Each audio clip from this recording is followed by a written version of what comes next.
ओम पूर्णमदः पूर्णमिदं पूर्णात् पूर्णमुदच्यते पूर्णस्य पूर्णमादाय पूर्णमेवावशिष्यते. So welcome to our Saturday morning session. So today we will actually start with the first mantra of Mundaka Upanishad. We examined the meaning of Mundak and the Shanti part, the prayer for the peace in the world, and the relationship between the Guru and Shishya. Now,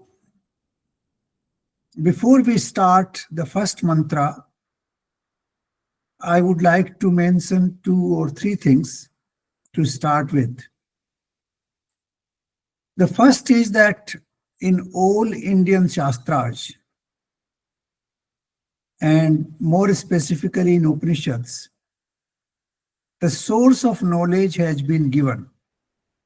The Rishi who is imparting the knowledge has been quoted. His, what you call the lineage has also been quoted in most of the cases. That is to depict the authenticity of the knowledge, that how that knowledge was transmitted from one generation to another generation to next generation. And this is very important because this shows the authenticity of the transmission of knowledge. The second related thing is that the knowledge was transmitted orally. Because in oral transmission, the Guru would examine the patrata, the ability of the student, and then only he will transmit the knowledge. If the Guru thinks that the person is ready to receive the knowledge, then he does that transmission. Otherwise, the teacher, the Guru tells him to prepare himself and wait for a while before he is ready. So there are cases in Upanishads where the disciples have been told to wait, sometimes for months, sometimes for years, before the knowledge is imparted. It's like that, for example, if somebody is doing a course in aeronautics, he has to pass the level 1, level 2, level 3. Now he is given the knowledge of level 2 only after he has passed the level 1. Otherwise, he will not be able to grasp that knowledge. And that is why this knowledge also requires a background, a minimum level of consciousness is needed before this knowledge is transmitted. When the Upanishads were written down, then that transmission to the eligible or capable candidate stopped. It was available to everybody. And as a result, this knowledge was not properly understood. It was actually misused. In some cases, also ridiculed. Because the person who are reading this knowledge, without that background, without that level of consciousness, they cannot understand the secrets hidden in these mantras. So for the teacher, it was very important in those days that he would transmit this knowledge only to those who are capable, who are entitled, who are eligible, and who have acquired a minimum level of knowledge, which is required for transmission of further knowledge. It's exactly like we do, we admit a student in engineering after he has passed an entrance exam. Otherwise, he's not admitted. Similarly, in the ancient times, the gurus used to decide whether a disciple is competent enough to receive this kind of knowledge. So, this was another important aspect in ancient India for transmission of knowledge. Now, in ancient India, the knowledge has been divided into three categories. In Sanskrit, we call it Gyat, Agyat, and Agge. Gyat is the knowledge which is known, which we know. And normally, the things which we know are through our sense organs: ear, sight, smell, taste, touch. These are the organs which enable us to grasp the knowledge. So we acquire this knowledge through our sense organs, and we know that that is called Gyat. Then some knowledge is Agyat, which is discovered over a period of time. For example, there was a time when the flying capability of an aircraft was not known. It was Agyat, but then slowly, it was discovered, and now we can fly an aircraft. That knowledge is now known. Similarly, the explosion of atomic power was not known. Then it became Gyat, and it is now known. But in spiritual knowledge, there is one variety which is called Agge, which cannot be known at all.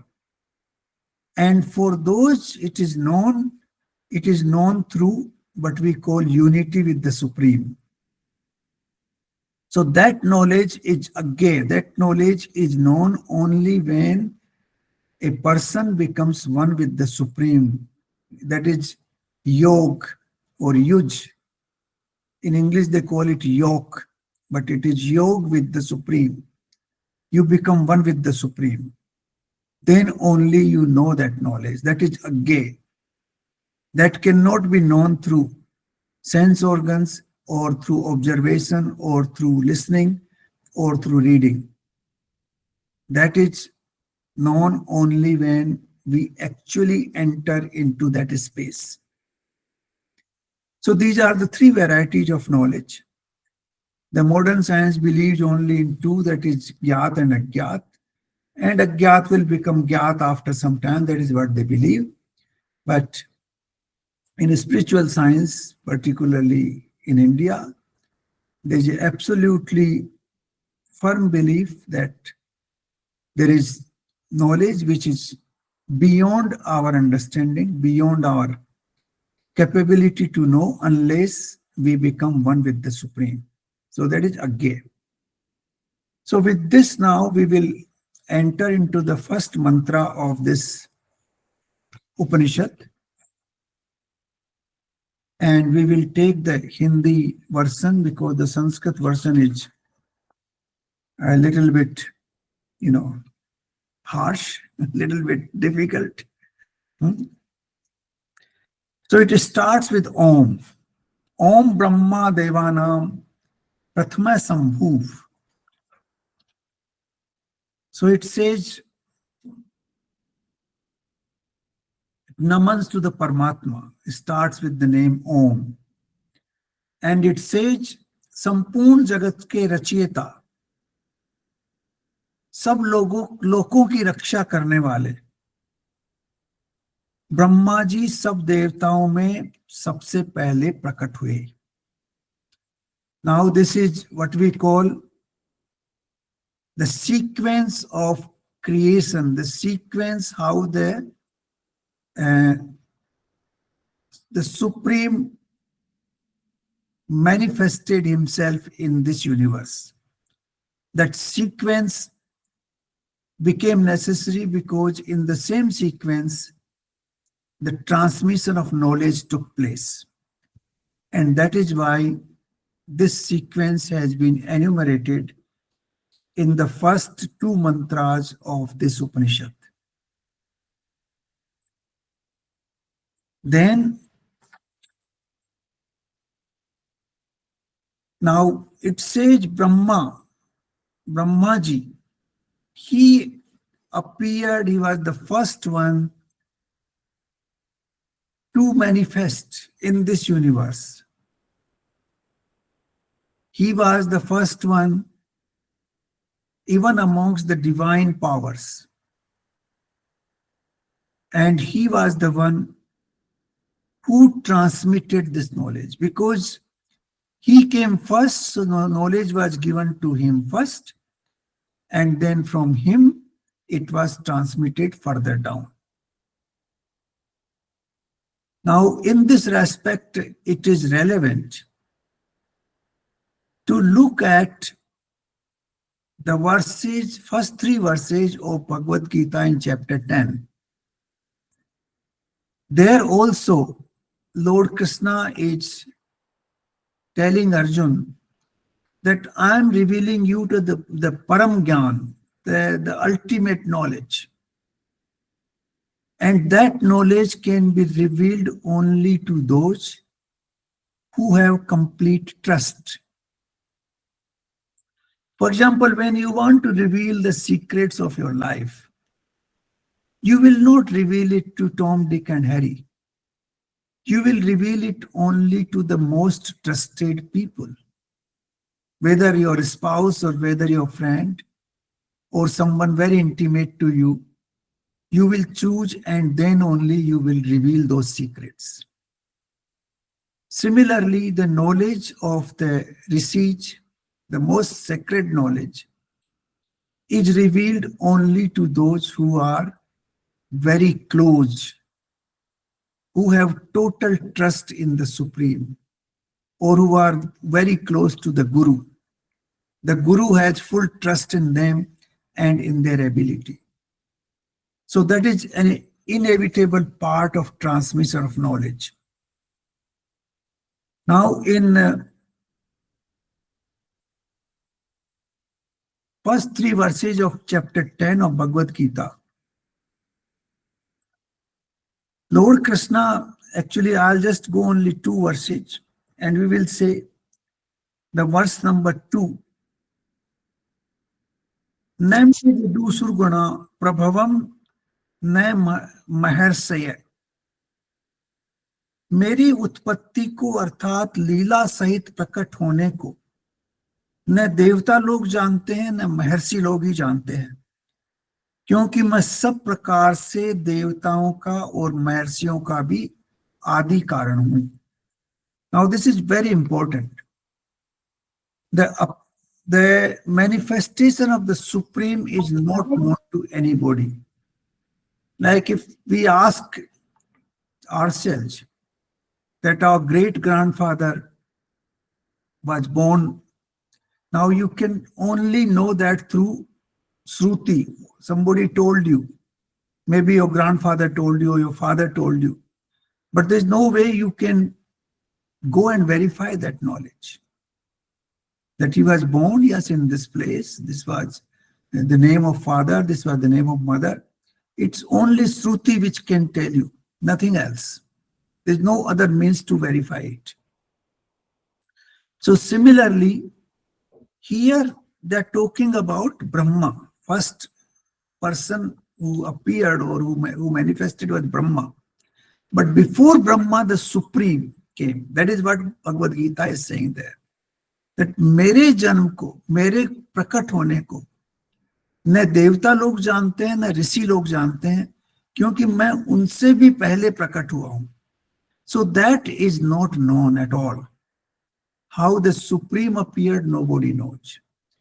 But after the Supreme, the first person who appeared or who manifested is Brahma. That is where this Upanishad talks starts with. So it says Sampurn Jagat ke Racheta, because he was given the task of manifesting this universe. And he was given that how you create variety of life forces in this universe. All that was done by Brahma. That was his task. That was this energy which led to what we call manifest universe. And that is why The life of this universe is linked to Brahma. A, a yug. A yug is called a day of Brahma, and Mahapralaya is linked with the life of Brahma, that is 100 years life of Brahma. Now 100 years is actually equivalent to 311.04 trillion human years. And 1 day of Brahma is equal to 4.32 billion years. That has been explained in Bhagavad Puran in great detail, starting with atomic time. So that is why the life of universe is linked with Brahma, because he was the one who was created to manifest this universe, and he was the first one who appeared in this universe. So similarly, the knowledge, the real knowledge, the truth was revealed to him first time, and then he revealed it to others, which will be now mentioned. So first person was born was Brahma, but before that, nobody knows the appearance of the Supreme. How he appeared, when he appeared, nobody can. And actually, that is what he says, that he is Adi, he is Anadi. He doesn't, he always was there, eternal. His presence was always eternal. And that one can trust only when one has total faith. And that is why Lord Krishna mentioned that as Param Gyan, and it was given to Arjuna. But after that, the real manifestation starts with Brahma. Now, संपूर्ण जगत के रचयिता और सब लोगों की रक्षा करने वाले ब्रह्मा जी सब देवताओं में सबसे पहले प्रकट हुए। उन्होंने सबसे बड़े पुत्र Atharva was his eldest son, समस्त विद्याओं का आधारभूत ब्रह्म विद्या का भली भांति उपदेश दिया। Now the knowledge of Brahma Vidya was given to Brahmaji by the Supreme, and then he transmitted that knowledge to his eldest son Atharva. Now Atharva was the first person who was born from Brahmaji. Now here there are some other versions as well. Sometimes they say that Manu was born first from Brahma, Manu and Satrupa, and then they gave birth to the rest of the humanity. But we don't have to go into those details, because it is believed that the knowledge necessary did not follow that route. The knowledge followed the route which is mentioned here. The Atharva was the eldest son, and he was given the total knowledge of Brahma Gyan was given to him. And he was the first person to receive that knowledge from Brahmaji. Then it went down further.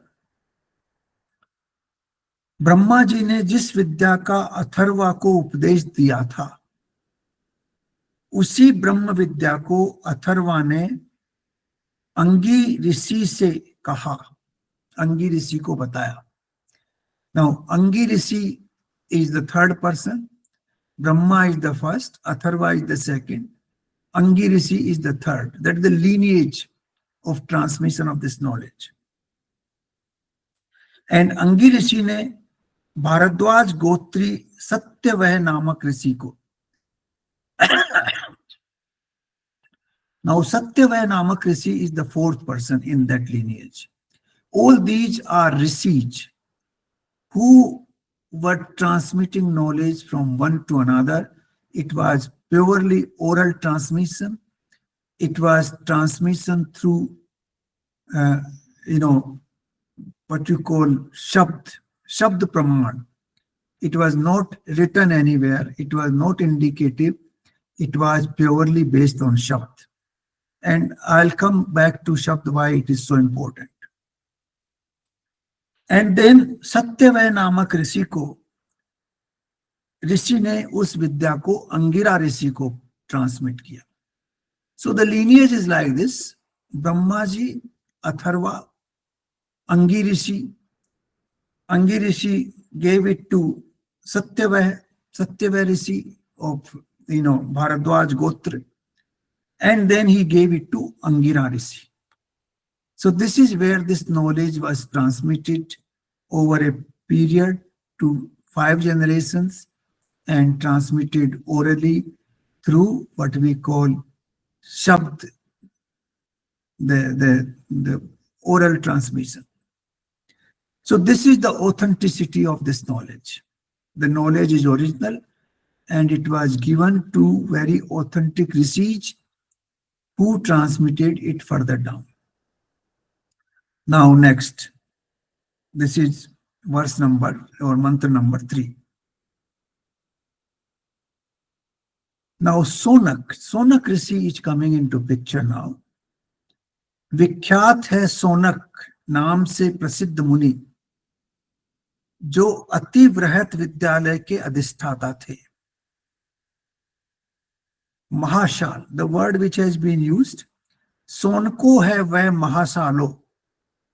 Now Sonak Rishi was having a huge, I would say, a place where his disciples used to live and where he used to impart education to them. So Sonak Rishi was already a very well-known, knowledgeable Rishi, and he was the one who was imparting education in a huge, what you call university to his students. Now that Sonak Rishi, Vidivat Roop se, that is what he calls. Vidivat Prapach. Prapach means with total humility. He came to Angira Rishi in a very polite, very, what you call humility. And he requested, Hey Bhagwan. He says, the word here is Bhagwan, Bhagwan. Let me read this in Sanskrit. Kasminu bhagva vigyate sarvamidam vigyatam bhavtit. Now this is a very, very profound statement which can come only from a highly learned person. Kasminu bhagvate vigyate sarvamidam vigyatam bhavit. हे भगवान, किस चीज को जानने से ये संसार में सब कुछ जाना हुआ माना जाएगा, यह मेरा प्रश्न है. कस्मिन, कस्मिन मीन्स व्हाट, किसको जानने से. भगवत मीन्स ही इज सेइंग हे भगवान. विज्ञाते मीन्स टू नो, किसको जानने से. सर्वमिदम means everything which is in existence, all that which is in existence. Vigyatam is known, which will be known. So he is asking the most profound question ever asked in the history of humanity. That किस चीज को जानने से हे भगवान यह माना जाएगा कि इस संसार में जो कुछ है उस सबको जान लिया गया. Now this is a question which ordinary person cannot ask. We can't even think about it. We can think about it now because we have been listening to these words in the past. But if we had not listened to these words, if you go to a person who has never heard about Upanishads, who never heard about this kind of knowledge, he cannot conceive. Because he will feel that every branch of knowledge is separate. If you are learning music, that branch, even in the music, you are learning classical Indian music, classical Western music, folk dances, folk music of Rajasthan, folk music of Karnataka, folk music of, say, Uttar Pradesh. Or if you are learning sports, which is sport, cricket or badminton or volleyball or whatever sports you may be, soccer. Or if you are learning, for example, physics, so you are in a different field, you are learning physics in that area also. What would be your specialization? You are learning medicine, then that is another thing. You are learning, for example, only ophthalmologist or eye specialist. You are learning only about eyes. You are becoming ENT specialist, so you are learning about only ENT. So these branches are numerous. They are millions, maybe billions. Knowledge is divided into billions of branches. Each branch is so profound that it may take more than lifetime to learn that. A doctor who learns only about eyes is not profound even after his lifetime learning. There are certain things he never understands about eyes. So, how can you know the whole universe by knowing one particular thing? When the knowledge is divided into so many faculties, and it is not only now but in the ancient time also. There was Dhanurvidya, there was Yog Shastra, there was Vyakaran, there was, what you call etymology now, the knowledge of the words. There was Darshan Shastra. In Darshan Shastra, there were many branches. There was what you call Swasthya Vidya, the health, knowledge relating to health, like Susut Samhita or Charak Samhita or, many other writings. And then there's what we call Natya Shastra or Kam Shastra. There are so many varieties, even in the ancient time. The knowledge was divided into thousands of faculties, millions of faculties. So how can you grasp the entire system, whatever is in existence in this world? Verse. You observe many things in this universe. For example, you observe gold, and you see the gold has given birth to millions of different ornaments. So by knowing the gold, you can know those ornaments. Because when you go to a goldsmith, he will only look at the gold, not on the shape of the ornament. He is concerned with the value of the gold, not with the shape of the ornament. So when you meditate on that, then you realize that if I know the gold, then I can understand the value of all these ornaments, which are there in different shapes.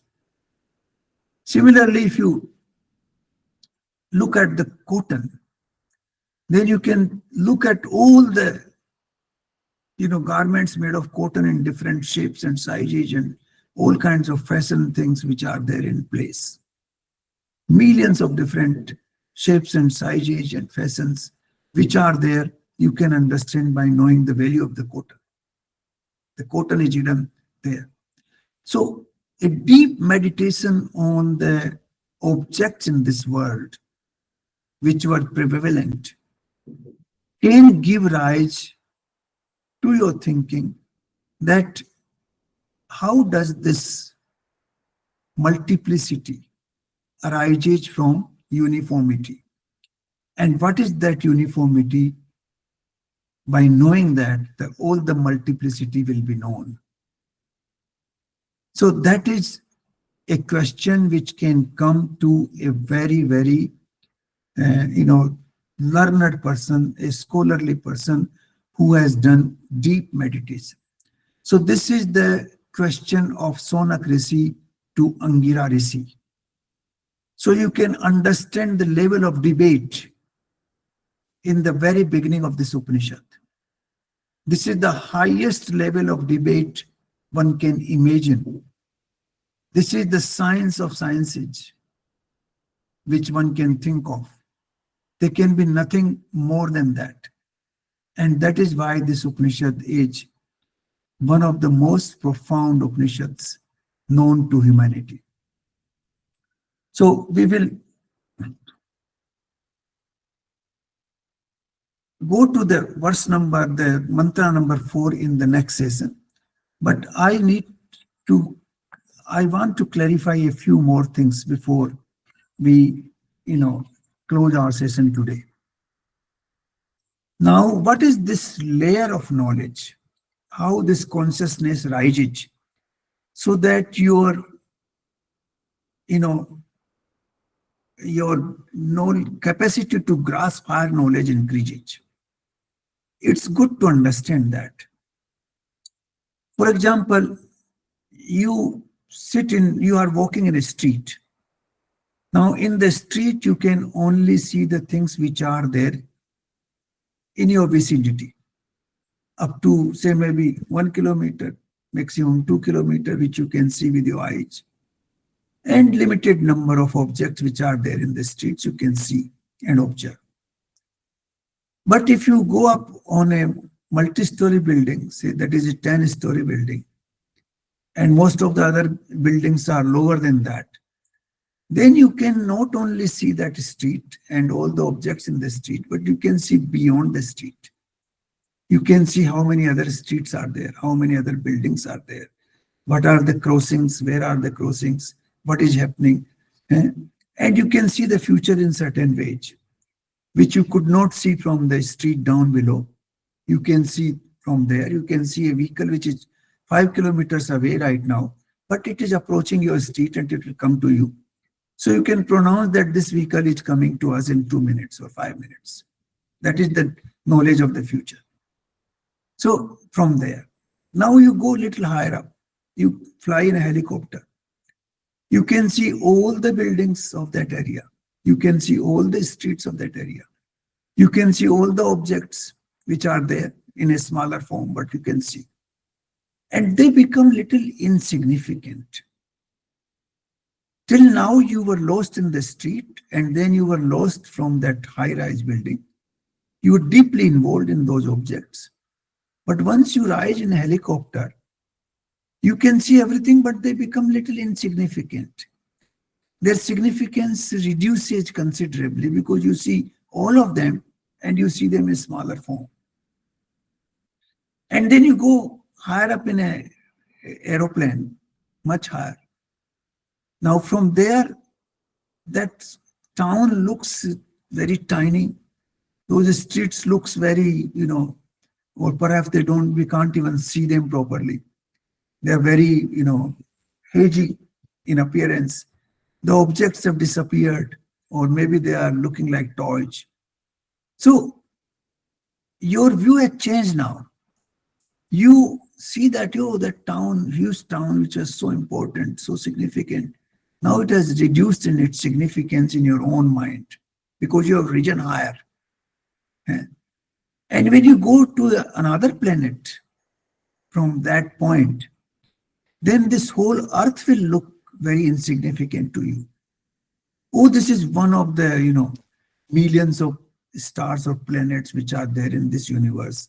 And this looks like a small, ball. So it's not that significant. So your detachment starts as your consciousness rises up and up. Your detachment automatically starts. And it becomes very high when you reach very high. So as your consciousness goes up, your detachment goes down. It is inverse relationship. Your attachment goes down, sorry. Your detachment increases.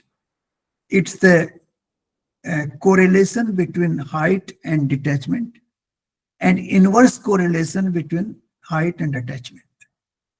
So this is what applies in terms of knowledge. When your consciousness expands larger and larger, then these worldly things become insignificant. And then your vision becomes much wider. You see the entire universe as one single entity, and your concentration on that small house or a small city or a small mohalla where you are residing becomes not very important. So this is the reason why the higher consciousness raises your detachment and raises the level of your knowledge about this universe. Then your perspective changes completely. And that is the purpose of Upanishads, that our perspective should expand, our vision should expand, our consciousness should rise so that we can see things in proper perspective. While remaining confined in our mohalla, while remaining confined in our building, while remaining confined in our city, we are completely attached to that city and we are engaged with them thoroughly. But as soon as you go out, like those people who have traveled extensively, for them, the world has become very small. This is not that important. But then they have to, you know, travel to experience that and then see that this is not very important. Wherever you live, what is important is that you live peacefully. Whether you live in, Antarctica or in the Thar Desert or in the mountains or in some big city, it doesn't matter. What is important is living in peace with your own self. So that experience comes only when your consciousness rises and keeps rising. So this is the main thrust of Upanishads. And that is why this Upanishad begins with the most profound question which human history has ever asked to itself.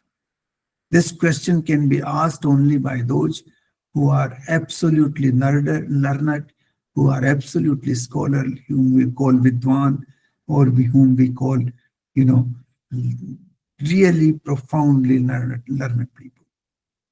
So this is where I will, end today.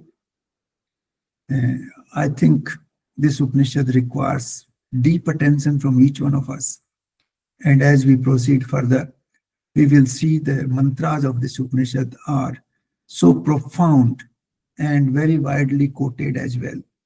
But then when we understand them properly, our consciousness will rise and our perception will change, our vision will change. Thank you.